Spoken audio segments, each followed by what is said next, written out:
Did you know that fruits and veggies, alongside our kidneys, play a vital role in flushing out toxins from our bodies? It's a tag team effort between your gut, liver, kidneys, and the nutrients from fruits and vegetables.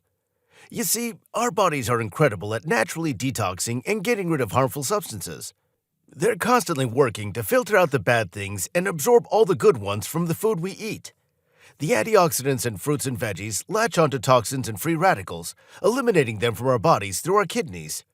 However, while most veggies are perfectly fine for most of us, some might not be the best choice if you suffer from chronic kidney disease or kidney stones. So in this video, we're diving into which veggies you might want to skip if you're looking to give your kidneys some extra love and support.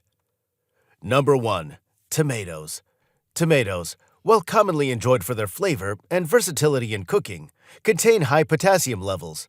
This may not align with the dietary recommendations for individuals following a renal diet, especially those with kidney issues like chronic kidney disease or kidney stones. Whether eaten raw or stewed, tomatoes can contribute significant amounts of potassium to your diet. For instance, just 1 cup, about 245 grams of tomato sauce, can contain a substantial 728 milligrams of potassium. Now, potassium is an essential mineral that plays various roles in the body, including regulating fluid balance, muscle contractions, and nerve function. However, for people with compromised kidney function, too much potassium can be problematic because the kidneys may struggle to filter it out efficiently. High levels of potassium in the blood, known as hyperkalemia, can lead to serious health complications, including heart rhythm abnormalities. Despite its popularity in culinary preparations, tomatoes have viable alternatives with lower potassium content for individuals on a renal diet. The choice of substitute largely depends on personal taste preferences and dietary restrictions.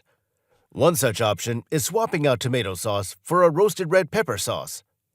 Roasted red peppers offer a rich, smoky flavor that can mimic the savory taste of tomato sauce, making them an excellent alternative in various recipes. Additionally, they typically contain lower levels of potassium compared to tomatoes, making them a kidney-friendly choice.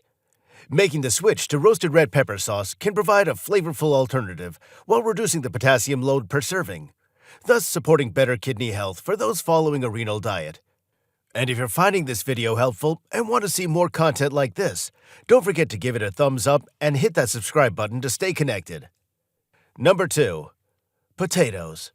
Potatoes and sweet potatoes are both loaded with potassium.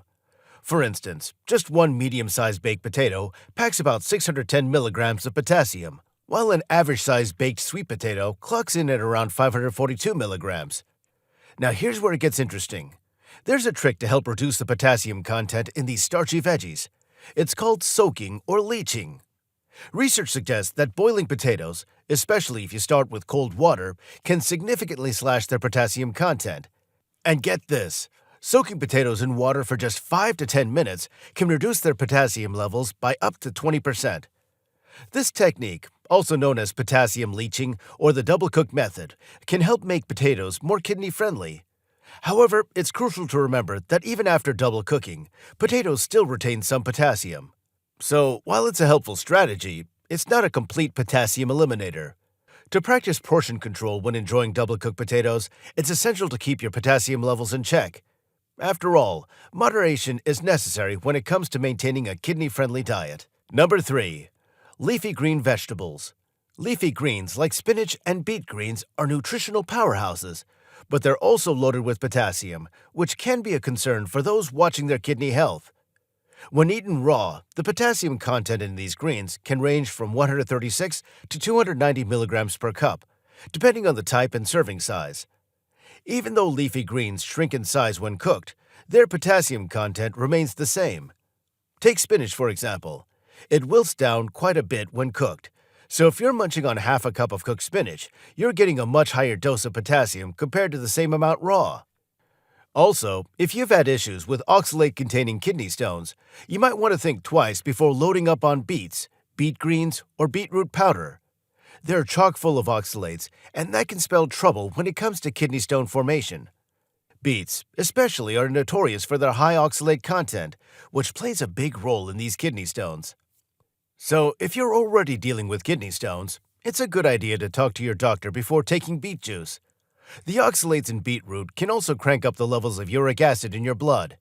And for people with kidney disease who need to keep their uric acid levels in check, well, that's not exactly ideal. Now, kidney stones aren't just a minor inconvenience. They can cause some serious trouble, like damaging kidney tissue and affecting kidney function. So, while leafy greens are undeniably nutritious, it's all about balance. Enjoy them in moderation, especially if you're mindful of your kidney health. Number 4. Winter squash. Winter squash, including varieties like acorn and butternut squash, are great additions to a nutritious diet. These veggies are rich in essential nutrients and fiber, making them valuable for overall health. However, if you're someone with kidney concerns, it's vital to be mindful of your portion sizes when indulging in winter squash. Winter squash is generally high in potassium, with about 250 to 445 milligrams of potassium per half cup of cooked squash, except for spaghetti squash, which contains a lower potassium content of only 91 milligrams in the same portion size. Depending on your stage of chronic kidney disease and any dietary potassium restrictions you may have, it's necessary to consider whether regular consumption of winter squash aligns with your health goals. That's where moderation comes into play. By keeping your intake of winter squash in check, you can strike a balance between enjoying its nutritional benefits and minimizing potential complications. This underscores the importance of customizing your diet to suit your individual health needs, especially if kidney issues are a concern. Ultimately, making personalized dietary choices that prioritize your overall well-being while managing any health conditions is key. So whether you're whipping up a comforting squash soup or tossing together a flavorful squash salad, just remember to monitor your portion sizes to support a happy, healthy lifestyle. Number 5. Swiss chard. If you're dealing with kidney issues, it might be wise to steer clear of Swiss chard. Why?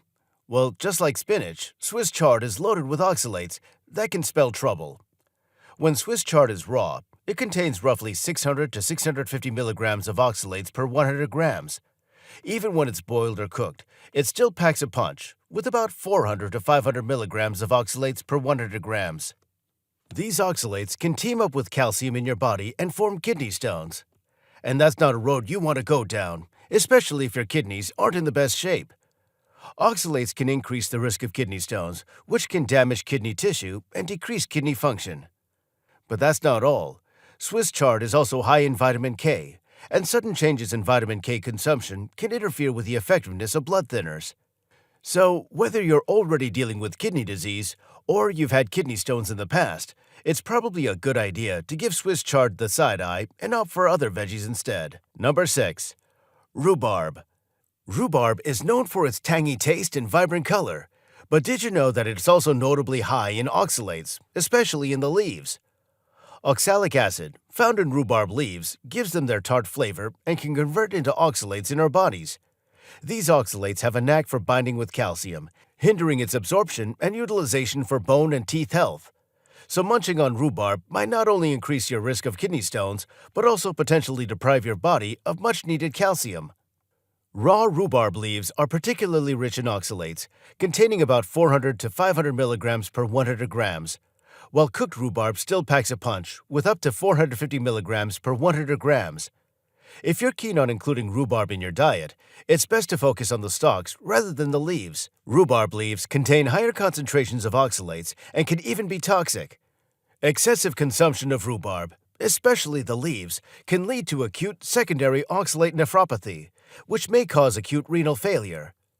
Patients with chronic renal impairment are often advised to steer clear of rhubarb or other oxalate-rich foods due to the potential harm they can cause the kidneys, including the formation of kidney stones and kidney failure.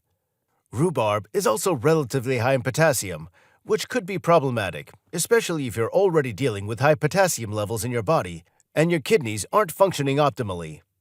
Cooking doesn't significantly alter its potassium content, with cooked rhubarb still containing about 288 milligrams of potassium.